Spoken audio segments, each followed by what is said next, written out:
Hello felting friends, welcome back to this week's video. This one's one of those videos where it's not so much a tutorial as I'm going to take you along with me as I felt it. This was an experiment for me as well because I wanted to see if I could create a sort of wet wintry day. I wanted to have a go at doing something that was sort of more weather like. So I wanted to try and represent some weather. And I wanted it to look like, I don't know what your Aprils are like where you live, but quite often ours can be wet and windy. And so I thought, as it's April, I will do a wet and windy, hopefully, picture. So this is what I'm going for. It changes quite a lot. This isn't the final picture that I'm showing on the screen now. And it does change quite a lot because I keep taking bits off and putting bits on. So anyway, we'll crack on with it. And I hope you enjoy it. And I will chat bits through with you so I can tell you what my thought process was as I go. So I hope you enjoy it. Let me know if you do in the comments and anything you'd have put in that was different, and I will see you on the other side of this bit. So the story behind this picture was I started it a while back, as you can see from the felty bits in the background, all the fluffy little bits I've left behind, and I did a sky and I really didn't like it. And it's so I ended up ripping the whole sky off and I'm starting again. So the colours I'm using now are a mixture of all the bits I pulled off originally, and basically what I've got in there is really dark greys, purples, bits of blue, bits of white, and it's supposed to be representing the stormy clouds. That's obviously the darker bits. And what I wanted to do was have it dark and stormy and rainy on the left hand side of the picture and have the sunshine breaking through and, you know, coming, so the nice weather's heading in from the right hand side. So this is why I've got the very dark on the left, and the right hand side has got obviously more blue in it, but still a bit of the grey because you would have the grey clouds. And this bit here I'm doing is just a light grey. This is I still have no idea at this point how I'm doing it, what I'm doing. So I'm experimenting with how I can get the clouds to look, you know, like they're drifting across the sky. So I've got the sort of a beigey grey as an under thing, and then I'm just going over it with bits of white, thinking about where the clouds are going to be. So I'm going to let you just watch for a minute, but if there's anything, well, there will be, and I'll come back in and let you know what I'm doing in a minute, but we can watch it evolve together.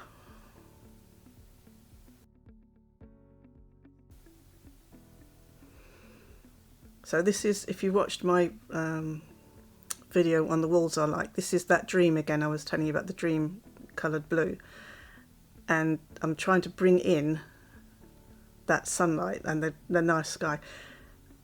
But because I still wasn't sure how to do the sky at this point, I went down and started on the ground. And as you know, if you have things in the distance, they're going to be more muted. You won't have such strong colours, and they tend to be kind of bluey grey. So this is distant hillsides that I'm putting in at the moment.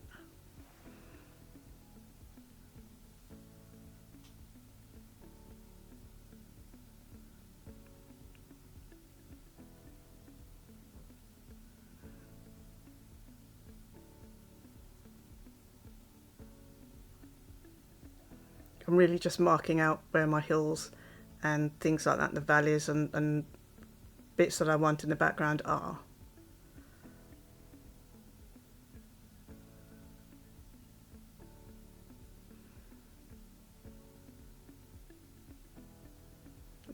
That's grey with a hint of green. I do go and change that a bit later on. It was a little bit bright still for me.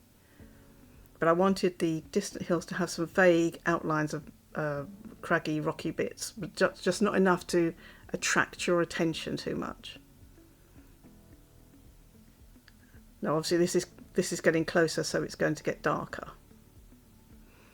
But we do go over this a lot later on, so it's not going to be this dark. This is the if you were painting, this would be the underpainting. This is just blocking in the colours that I want, the depth of colour and things.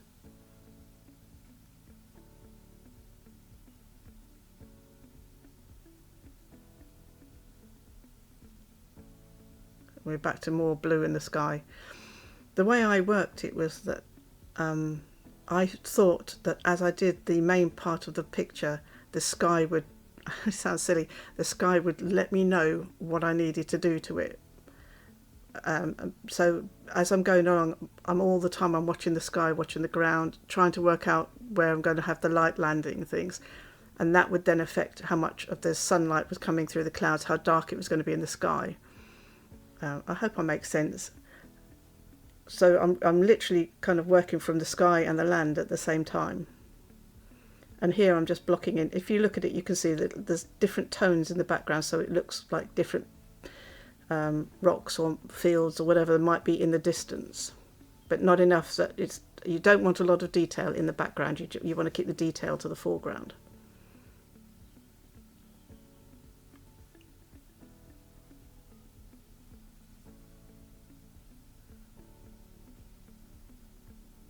So I know as I'm building the ground up that it's because of the cloud cover over the left hand side, it would be a lot darker, and as the sun and the sky is clearing on the right, that side of the picture will be a lot lighter, and that's what I'm going for slowly. I'm building up to the two separate things, but trying to keep the balance.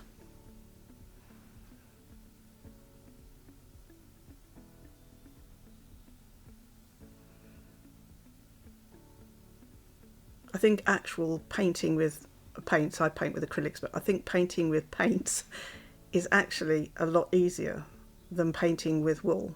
So if you're having a go at this or any of the other wet wool pictures, you need to congratulate yourself for trying, because it is actually, I think personally, harder, because on a palette you can just mix your colours and it's fine, but with a wool painting like we do here, you really have to think ahead all the time about how you're going to get that colour, how you're going to get that look that you want, because you can't just dip in and out of your paints to achieve it.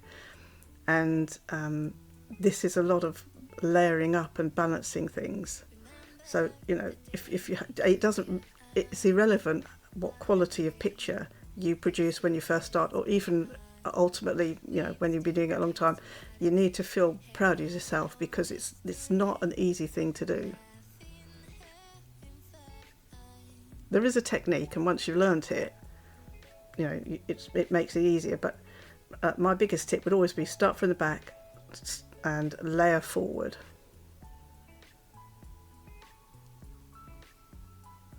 So now you see I've done the left hand side, and I've started marking some of the area, and that's going to be dark. So now on the right hand side I want to lighten this up where the sunlight's coming through. So and as it's coming forward again, you're going to get more colour.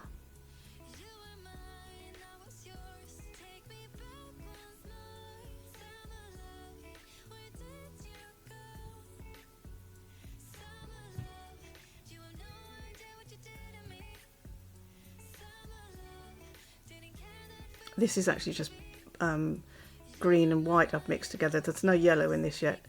This is that bowed colour. Again, if you've watched my video on colours, you'll know the one I'm talking about. I haven't mixed it with anything. I've just put this one straight down.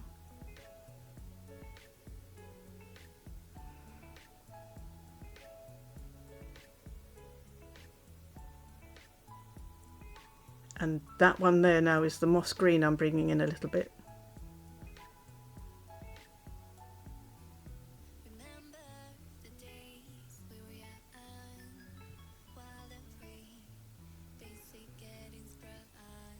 And this is going to be the start of the stone walls.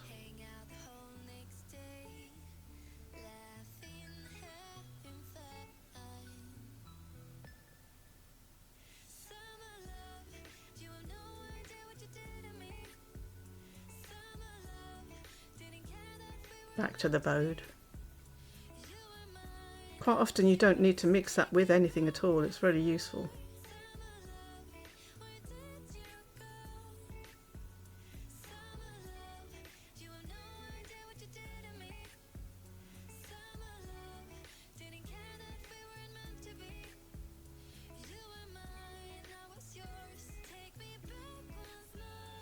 I've changed angle because I'm putting in just a little building here. If you decide to do this picture, you can leave the building out, it doesn't matter, or put any kind of building you like in here.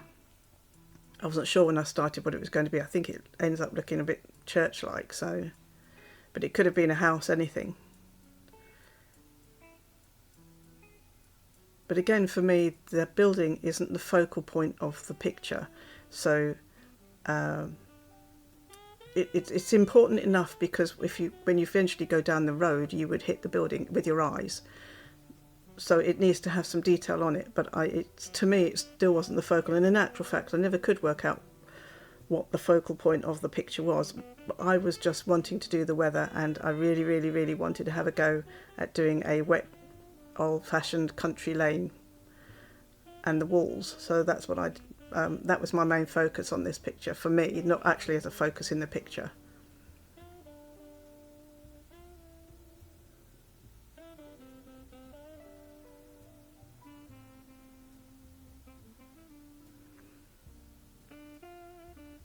And this is a really good exercise on playing with the light.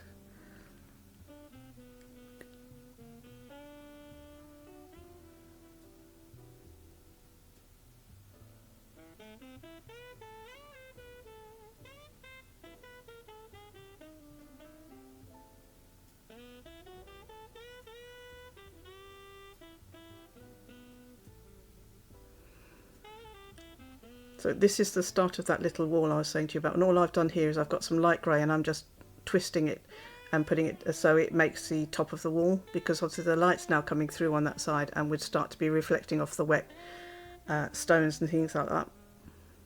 It's supposed to have just been really heavy rain, and it's going off the screen now.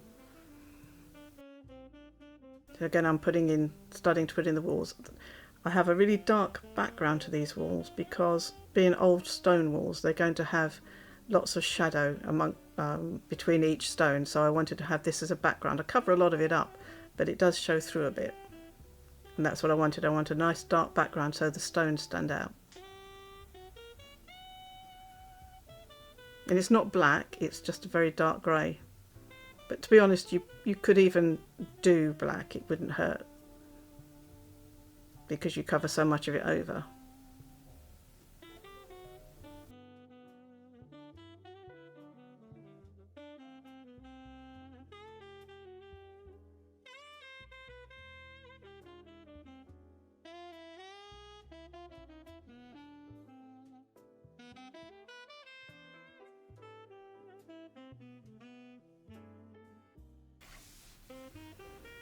So here I'm just marking in some more fields and with the walls that I want.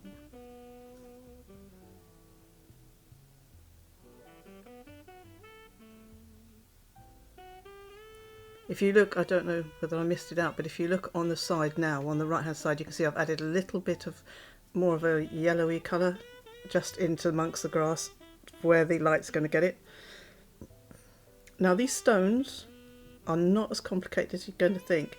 What I do is I take, I'm surprised I didn't show you, I take a big bunch of grey wool, well not a big bunch, but you know, a bunch of grey wool in different shades, and then I also grab some green and things like that, and I put it in and I just mush it all together.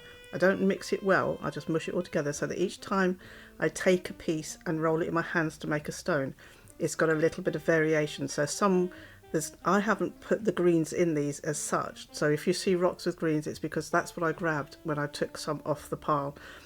And because you've got lights and darks in the pile, you know, different coloured greens, bits of brown I added, varying greys, and I just take little bits and I roll it in my hand and I just pop it on and then mould it into a stone shape.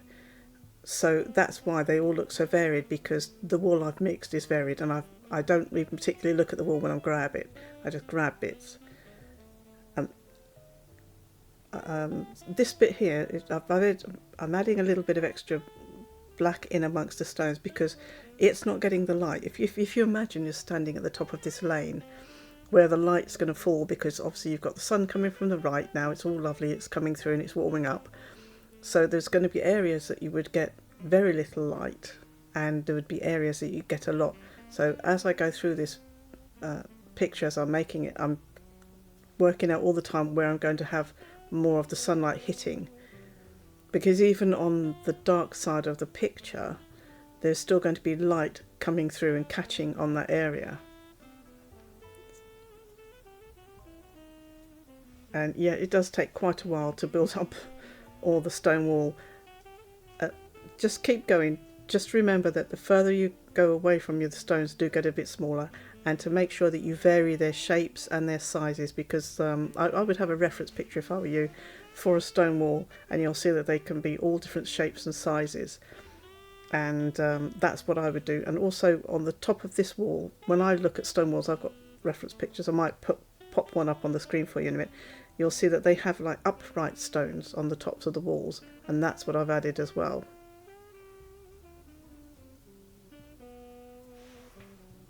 I will go back in it when I edit this and look for some pictures to show you and just pop them up in the corner.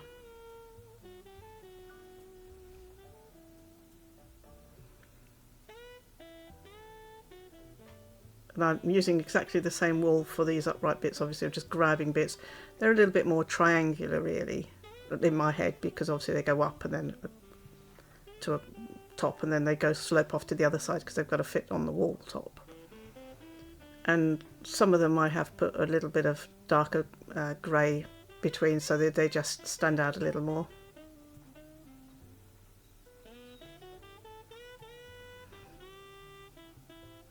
And these stone walls at the back here, I'm not putting in stones, I'm just grabbing bits from my grey pile that I've mixed and just popping some down here and there, because it'll give the illusion of stone, although I do go back and change that a bit later.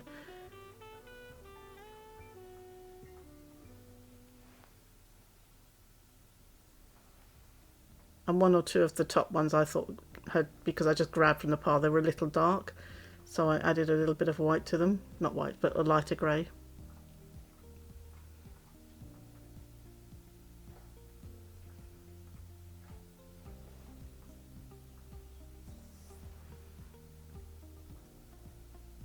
And I darkened down where you saw I've put the grass behind that wall.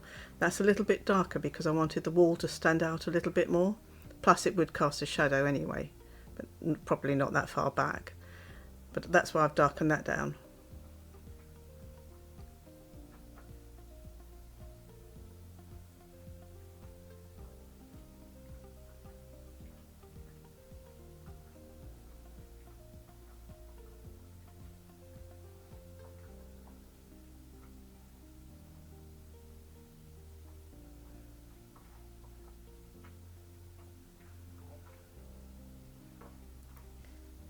Now I'm just going to work on the what I'm doing here. The reason you saw me hold that up to the sky was I was checking the colour, because I want to put some puddles on the road, and I initially thought I would use, obviously because normally water is a mirror, so it reflects whatever's around it, and I thought, well, I'll match it to the sky and I'll use that. But I do change it later because I just couldn't see them in the grey ground. I couldn't see the puddles, so I do add a bit of blue to them. And now what I'm doing here is I'm just adding in some grey that for the road.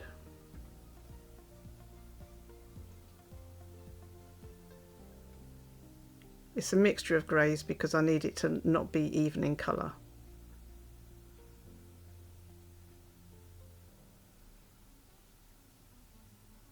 But at this point I'm breaking my own rule, because if you look at the picture, just take a second, have a look at the picture. You now, in this picture, can only go down that road to that house with your eyes. I have completely blocked off the rest of the picture, so it's almost like the rest of the picture is irrelevant because you can't go over there because you can't get past the wall. So, and I knew I'd done this at this point, but I just wasn't sure how I wanted to deal with that side of the picture. So at this moment I realise I have kind of blocked everybody off from being able to go over that side, but I do try and rectify that a bit later on.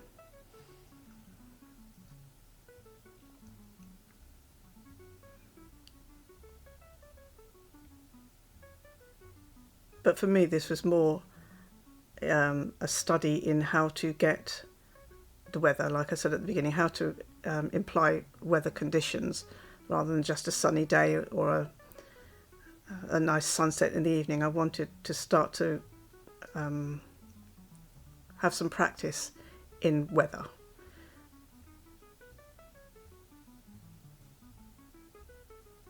And if you've been down an English, Welsh, Scottish, whatever British country road, you'll well recognise the fact that we have grass growing up through the middle of them.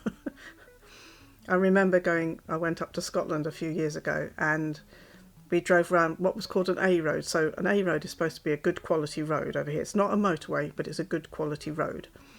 And I can't remember where it was, but it was an A road, and we went down this road, and honestly there was so much grass growing down the middle, and we loved it. It was great. Don't mind at all, not knocking Scotland because we have the same roads, but I couldn't believe it was supposed to be an A road and it was just grass everywhere.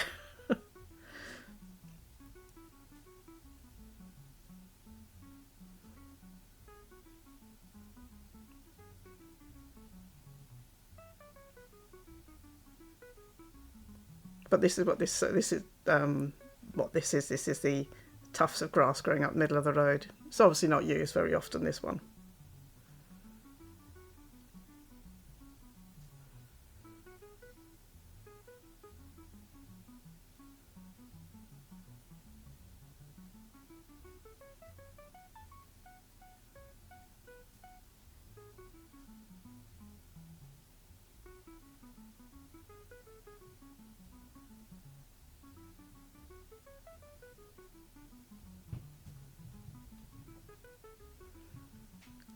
Now I'm starting to pop in the verges.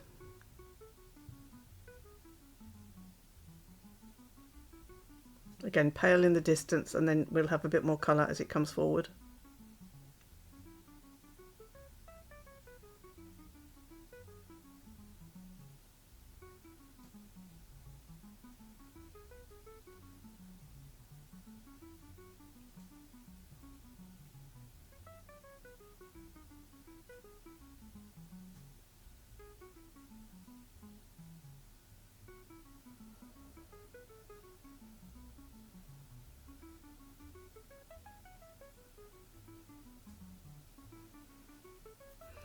You'll see what I mean. Where I put those puddles in, you really can't see them. They don't look a bit like puddles to me. They're just bits of different colour on the road. So that's why I had to work out what to do and go back and alter those a bit later on.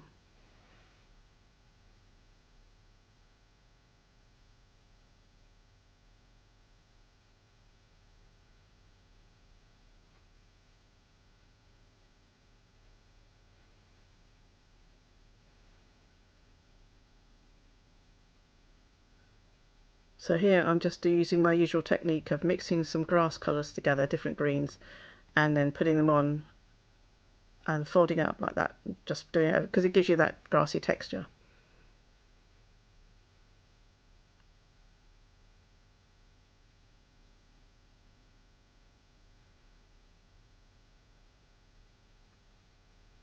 You can see what I mean there. I've got different colour greens and I just squish them together. You don't want to do too much. You want to keep so you've got definite different colours in it.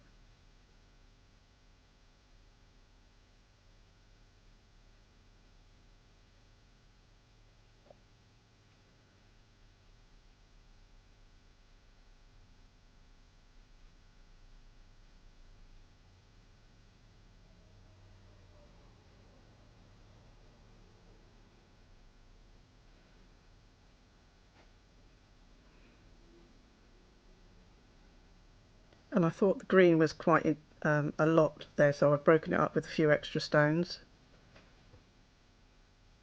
This is another instance where you'd think to yourself, well, why am I putting all the effort into spend hours putting stones on a wall and then I cover them up?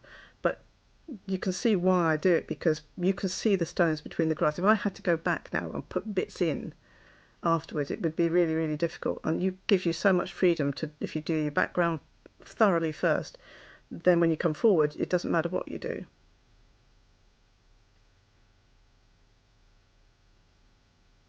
So this side has got the same grass effects I'm doing, different colours, lights and darks.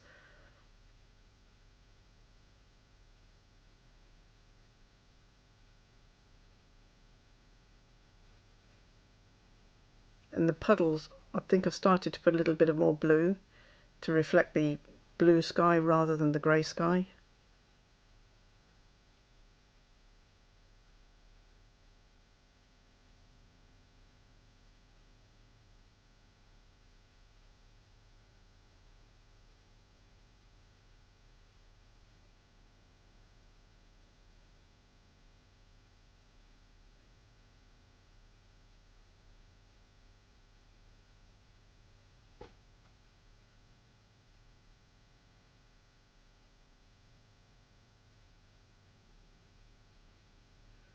And on this side, I've put some brown. It's going to be like mud, whatever, because I thought again that green was a bit much all together like that.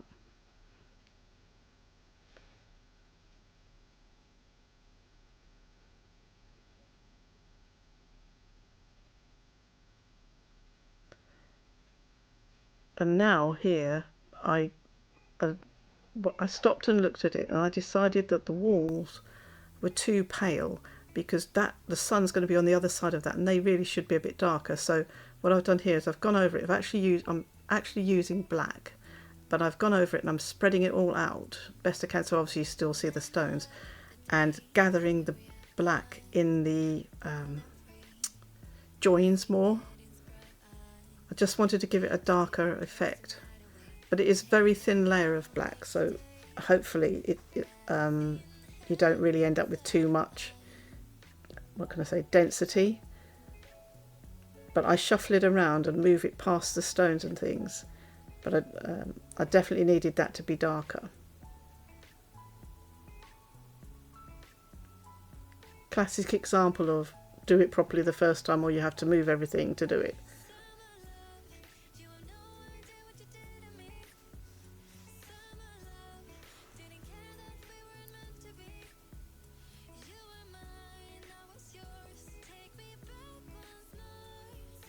And at this point everything was looking very flat to me, so I went in and darkened down a lot of areas, but then having done that, I then looked at it afterwards and it looked like it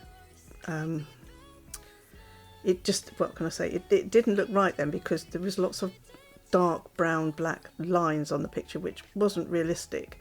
So then I had to go back in again and lighten these up and soften them a bit, because I just didn't feel there was enough contrast going on, and I was working out the best way to get the more contrast into it, because obviously although it's wool and I can't get a realistic look, my whole goal when I do these pictures, any of them really, is to have them as realistic as I can get them with wool. And it I can find it sometimes quite difficult because I want that realism and I just can't do it. It's a good learning experience for me to stop being so what am I trying to say? When I paint, I'll take hours just to make something look real, and you can't do that with wool. And it's a good learning experience for me to stop me being so focused on things, on little areas. But I do my best to try and get it as real as I can. And that does mean that sometimes I'll do something and then I'll have to go back and change it because I've just tried to overcompensate.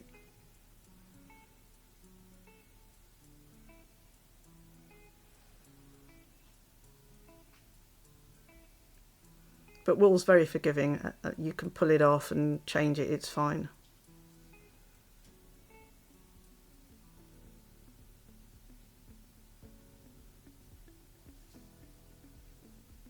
And I'm working on the foreground here because I wanted more detail, because you would see more detail at the front here.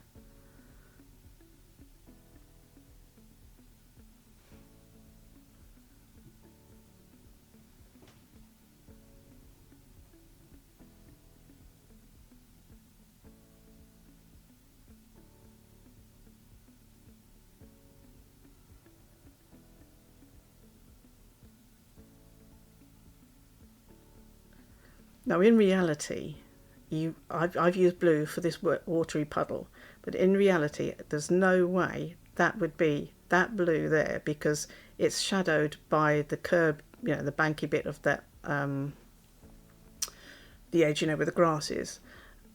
But I just couldn't, and I do go in and darken little bits and put little bits over it, but in reality it wouldn't look like that. It would probably be quite dark. But because I was working on such a fine scale, I couldn't get in there to make it more watery. If I was doing a much bigger picture, I could go in there and put the shadows that's cast by the bank and then put watery bits over the top. But because it was such a small piece, that's why I ended up with the blue there instead. Now I'm back at the sky because I thought there was not enough blue in the sky. It was just too dull. So I want the sun to be coming more in. I want the nice weather to be drifting in a lot. So I've gone back to put extra blue in on this one.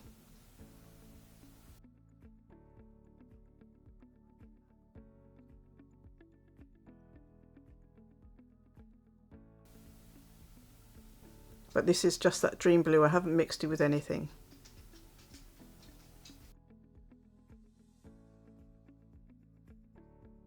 And now this is just white wool. And what I'm trying to do now is, because obviously the light's coming in, the clouds will start to be catching the light from the sun. So I want to start to lift up some of the edges of the clouds and make them brighter.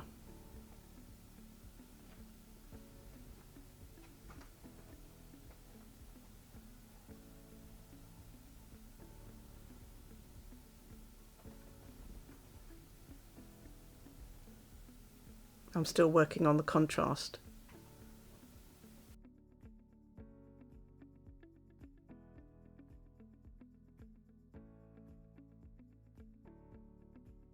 I did put a tree in before and didn't like it, so I ripped all that off, and I've now popped this tree in. I work on it more as we go, but I decided to have it on the edge, and even though I know that some of this edge will be cut off, I thought the balance was better to have the tree there. Before it was more in the middle. I'm in the middle of the field, not middle of the picture. And to get that green tree, I just picked up some greens, mushed them together like I do, and just plonked them down. And then I worked on it afterwards to bring a bit of highlight.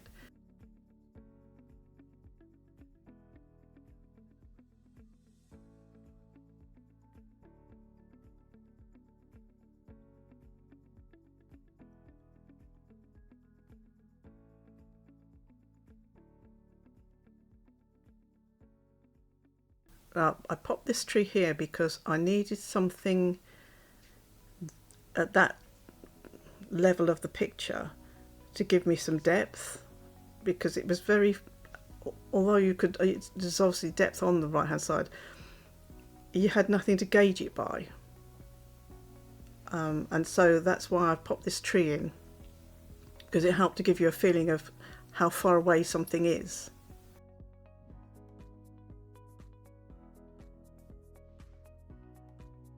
And I'm pointing these bits up because I don't like them, and this is what I'm going to alter. So the mountain in the background looked like an impressionist picture of a mountain, and I'll need to change that because it was too, I don't like the black lines on it. The grass on here, I'm putting a bit of extra grass in because I didn't like, that was too dark. I'm just seeing what else I'm showing you. Yeah, bit of extra tree. I wanted some more contrast on the trees and by the church building. And now this mountain, it was just, you'll see in a minute, but it was just too impressionistic. It was just lines and colour, but not what I wanted. I want more of a slope, and I want less obvious, I keep saying less obvious lines like I had. I wanted to soften that down a bit. So that's why I've added extra green. And I'm slightly changing the shape of it so it does slope rather than just come straight down. But you'll see that the greens I'm using are more muted. But they do have just a hint of yellow because they would be reflecting the light as it's coming across.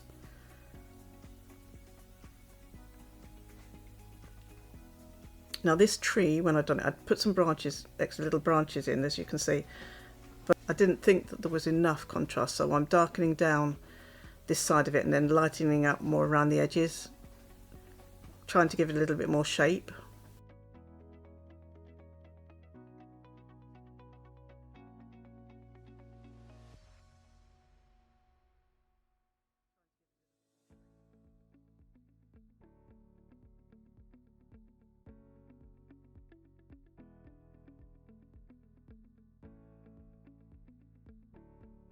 That's my pile of bits and bobs I keep.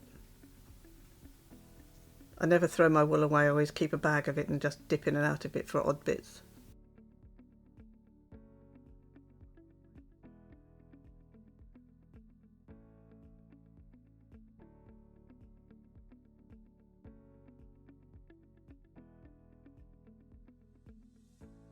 And I'm just popping in a little bit of trunk that you would be able to see through the branches. Right, now I've not done it before, so I thought I'd have a go at putting some rain on, and that's what I've done. I've got grey bits of tops of roving, and I pulled it down and popped it there for the rain look, which I quite like. It seemed to work quite well. Then if you look at the front, I've added poppies because I needed something to take you into the picture a bit more. I wanted a bit more life at the front of the picture, but I still wasn't happy with it. It still, to me, is like, okay, now you can go down that little road and that's lovely, but where do you go then? And I can't get into the rest of the picture. So then I had to give some thought to what I could do. So I took the picture off, put it up on a side, and just looked at it every so often until it told, sounds silly again, but till it told me what it wanted. So now I'm now working on the, hopefully for me, the resolution to why the picture was irritating me. And I decided that I'm going to put some, like a little lake down here, for two reasons. One, it gives you something to draw your eye to that's on the other side of the wall. And also because I wanted a little bit of colour. There was very little over there other than, you know, it would be like real life, but there wasn't a lot to look at. And I think in a picture it's nice to have bits to look at. So I put what would be, I don't know, a lake, whatever there. I used the wall I put in originally as a bridge and just gave the impression of a bit more of a village there. And then to get to it, I break the wall where you can see, and I start to give the impression of that the road turns off, or you can turn off down there to go to the little bridge and over to the little village. So it gives your eye a way to get there. I hope you understand what I'm trying to explain. I don't always make it very clear, I know.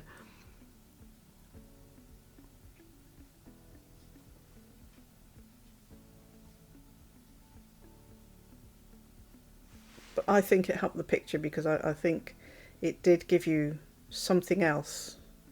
Otherwise that side of the picture is almost wasted because you've no reason to look over there.